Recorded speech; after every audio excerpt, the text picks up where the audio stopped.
dynamics module, and it will address the question, what is meant by the term drug receptor? At the end of this presentation, you should be able to describe the structure and function of common types of drug receptors, including G-protein-coupled receptors, enzyme-linked receptors, ligand-gated ion channels, and nuclear receptors. Give examples of some common endogenous ligands and drugs acting at these targets, and explain the term receptor affinity. Cells and organelles in the body communicate with each other by releasing chemical substances which bind to receptors located on other cells that produce biological responses. Receptors are typically specialized glycoproteins situated in the cell membrane or at an intracellular site that specifically recognize and bind to ligands, which are small molecules capable of ligating themselves to the receptor protein. Although the ligands of interest in clinical pharmacology are exogenous compounds such as drugs, receptors in human tissues have evolved to bind endogenous ligands such as neurotransmitters, hormones, cytokines, and growth factors. When ligands bind to receptors, they initiate a conformational change in the receptor protein that eventually transmits a signal into the cell, which is ultimately translated into a biological response, for instance muscle contraction or hormone secretion. The binding between the ligand and the receptor is reversible in most cases. This means that at a given concentration of ligand, there will be constant binding and dissociation of ligand and receptor. This will result in a constant proportion of the receptors being occupied at any one time because of an equilibrium between ligand-receptor association and dissociation. If the ligand concentration increases, then a new equilibrium will be reached with a high proportion of the receptors occupied and consequently a larger biological response. Drugs work at four main types of receptor. Channel-linked receptors are coupled directly to an ion channel, and their activation opens the channel, making a cell membrane more permeable to specific ions. An example would be the nicotinic acetylcholine receptor. G-protein-coupled receptors are all coupled to intracellular effector mechanisms via a family of closely related G-proteins that participate in signal transduction by coupling receptor binding to intracellular enzyme activation or the opening of an ion channel. Examples are the muscarinic cholinergic receptor, the adrenoreceptors, and opioid receptors. Kinase-linked receptors are linked directly to an intracellular protein kinase that triggers a cascade of phosphorylation reactions. An important example is the insulin receptor. Nuclear or DNA-linked receptors are intracellular receptors that influence the synthesis of new proteins, which may take hours or days. An important example is the glucocorticoid receptor. This table provides examples of the commonest types of receptors in each of the four categories. Receptor types are usually defined and named according to their most potent endogenous agonist. For example, adrenergic, serotonergic, histaminergic, and dopaminergic. Receptor subtypes can then be further defined by their relative response to different agonists and antagonists. This differential responsiveness to ligands is usually called selectivity. Let us now look at each of the four kinds of receptor in a little bit more detail. The activity of many cells depends on the movement of ions across cell membranes, which are normally impermeable to them. This might result in depolarization of the cell membrane, leading to propagation of nerve impulses, contraction of a muscle cell, or exocytosis of a vesicle.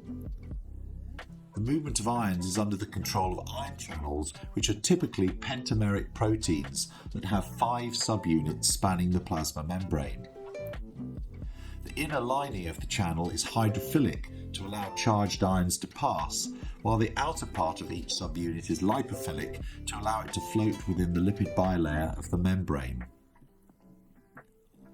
Resting inactive ion channels will normally be in the closed state, but can respond to a stimulus that activates the channel into an open state, allowing the passage of selected ions, for instance sodium, potassium or calcium, across the membrane. When the stimulus is the binding of a ligand, such as an endogenous neurotransmitter or an exogenous drug, to a receptor on the channel, it is called a ligand-gated ion channel. This distinguishes them from many other ion channels that are automatically activated in response to depolarization of the cell membrane and are therefore known as voltage-gated ion channels. A very good example of a ligand-gated ion channel is the nicotinic cholinergic receptor at the neuromuscular junction. This will open in response to the binding of acetylcholine to the receptor, allowing the passage of sodium into the cell and potassium out of the cell down their respective concentration gradients. This depolarizes the muscle cell, causing the activation of the contractile proteins within. This particular example is instructive because it also reminds us of the phenomenon of deactivation of the channel when, even if acetylcholine remains bound to the receptor, the channel closes until the ligand-receptor complex dissociates. This is one example of the general pharmacological phenomenon of desensitization, where, although the stimulus, in this case acetylcholine, remains in high concentration, the pharmacological response fades. This temporary inactivation has presumably evolved to prevent excessive ion movements. This phenomenon is exploited therapeutically with the neuromuscular relaxant succinylcholine, which is given during routine general anesthesia. Succinylcholine is a so-called depolarizing muscle relaxant because it binds and initially activates the nicotinic receptor, but remains bound as it transforms into the inactive closed state. Paralysis only recovers after it dissociates from the receptor, which takes much longer than for endogenous acetylcholine. G-protein-coupled receptors are a family of large receptor proteins that span the cell membrane 7 times and are also known as 7 transmembrane domain receptors. A variety of ligands are capable of binding to these receptors, from small molecules to peptides to large proteins. The exact sequence of events that follows receptor-ligand interaction are unknown. However, it appears after binding to its ligand, there is a conformational change that affects the G-protein, which exchanges bound GDP for the much more abundant GTP, which triggers dissociation of the G-protein from the receptor. The dissociated G-protein then interacts with other enzymes. These are capable of initiating a signal transduction cascade, while the free receptor protein is able to rebind to another G-protein to form a new complex that is ready to initiate another round of signal transduction.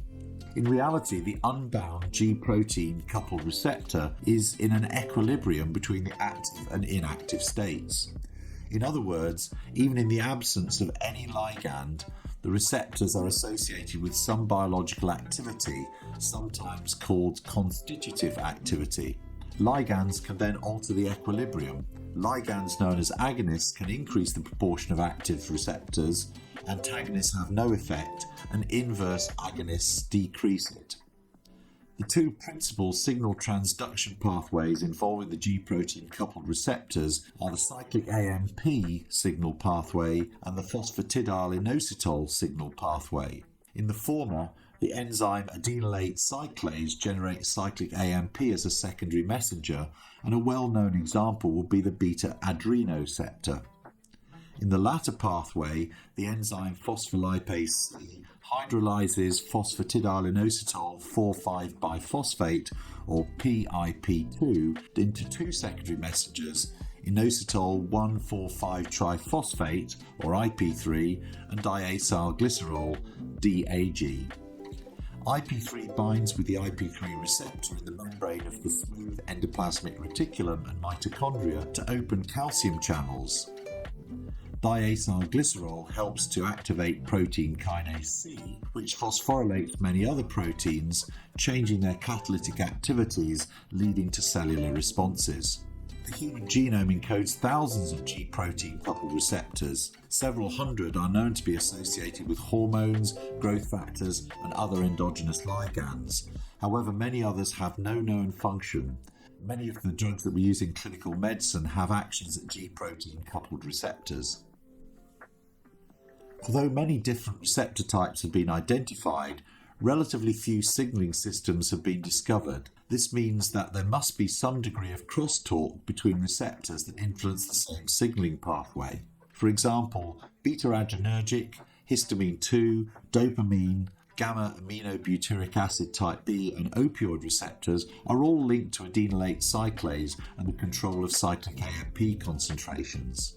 Similarly, alpha-1 adrenergic, histamine 1, muscarinic type 1 and 5-HT type 2 receptors are all linked to activation of the enzyme phospholipase C.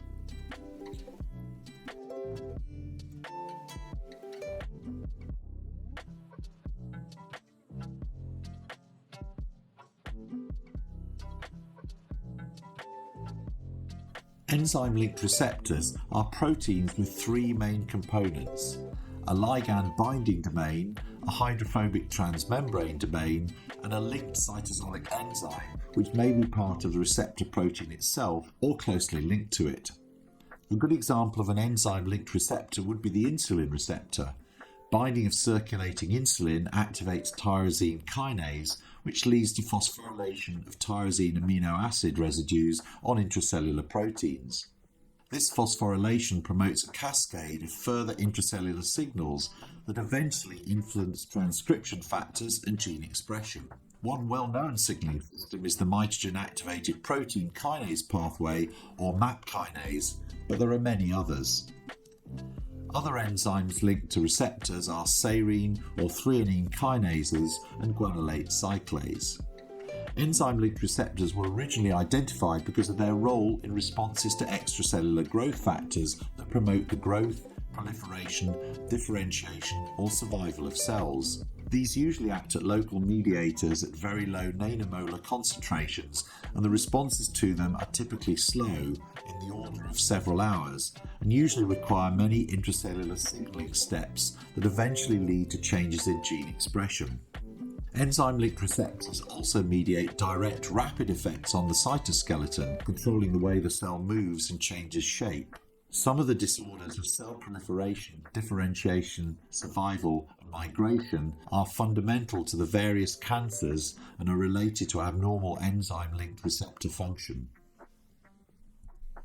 Nuclear receptors are a family of receptor proteins that have a direct influence on the expression of specific genes and thereby control cell growth, differentiation, metabolism, and homeostasis.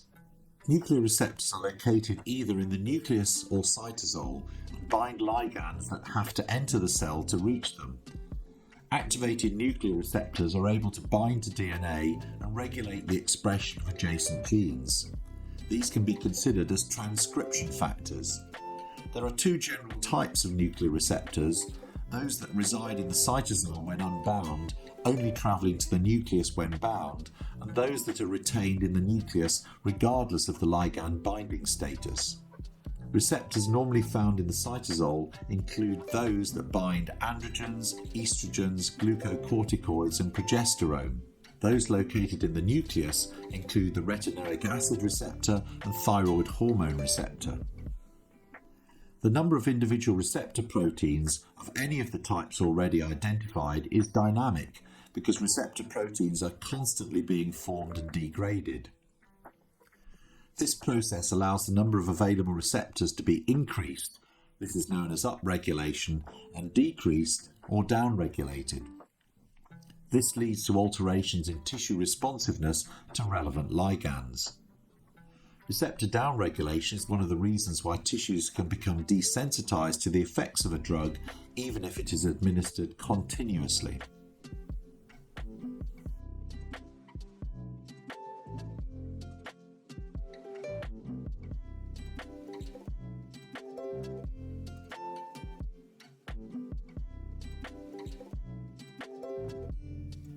Most natural and synthetic ligands bind to receptors reversibly and will dissociate from their receptor when the ligand concentration is reduced. This fact enables biological responses to be modulated and allows competitive interaction between agonists and antagonists for access to the receptor. However, some ligands have greater affinity for the receptor than others. In other words, their chemical structure means their binding is stronger and will occur at lower concentration than for others. The affinity of a ligand for its receptor can be conveniently expressed as the concentration of the ligand required to produce 50% maximum binding. Affinity is a function of both the rate of association and the rate of dissociation of the ligand-receptor complex. The former depends on the goodness of fit at a molecular level, whereas the latter depends on how tightly the ligand is bound or the strength of the chemical bond. Systems requiring rapid fine modulation, such as nerve synapses, must have agonists with a low receptor affinity because those with a high receptor affinity would produce unnecessarily prolonged responses. During stimulation, agonist concentration near the receptor must be relatively high, but the agonist is then cleared rapidly by active transport.